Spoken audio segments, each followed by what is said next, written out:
They are Syria's lost generation, 1 million children languishing in refugee camps as the civil war rages. Displaced and destitute, many are struggling with a new reality. As Tony Cheng reports, some are signing up for school while others go looking for trouble.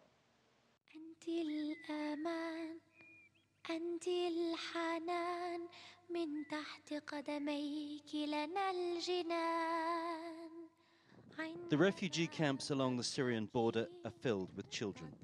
More than 1 million have been forced to flee the country of their birth in the past 2 years. They have no home, no possessions, and no opportunities. They're a lost generation, growing up in the desert, held back from their future by a thin wire fence.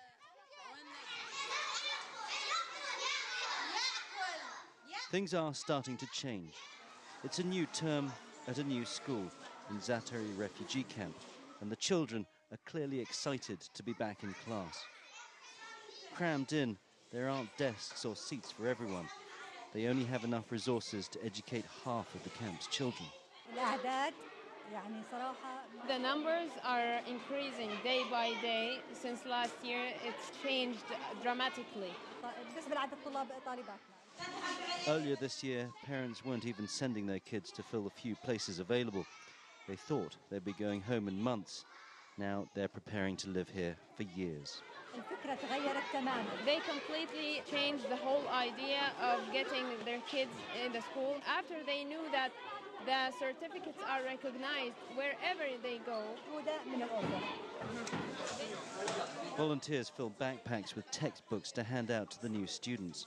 Resources are scarce, but there's also a growing awareness Syria's children will bear the burden of rebuilding the nation, and education is essential.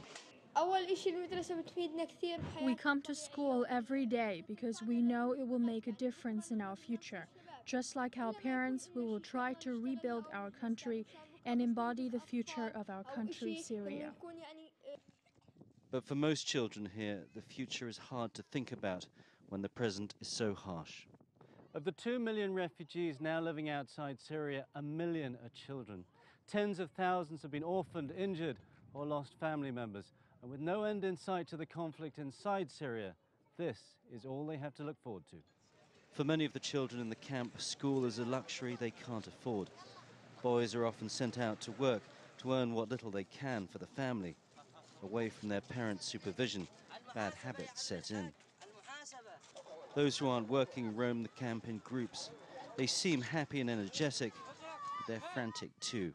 And all too easily, their energy spills over into frustration.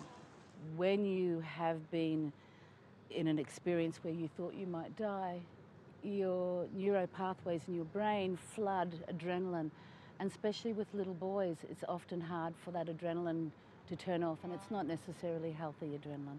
So they can't sleep, so they lose the ability to assess risk for themselves and for others. And they also lose the ability to monitor their impulses. And for a new generation of Syrian children, the camp is all they know. Likar arrived from Damascus when she was 3 months pregnant, never thinking her daughter Lima would be born inside the camp. We think that we came here just for 1 month, 2 months, until the state there was quiet. But the matters was not like we wished. Lima was born 2 months ago. With her husband Basil, it's a constant struggle to care for the newborn baby in their modest home.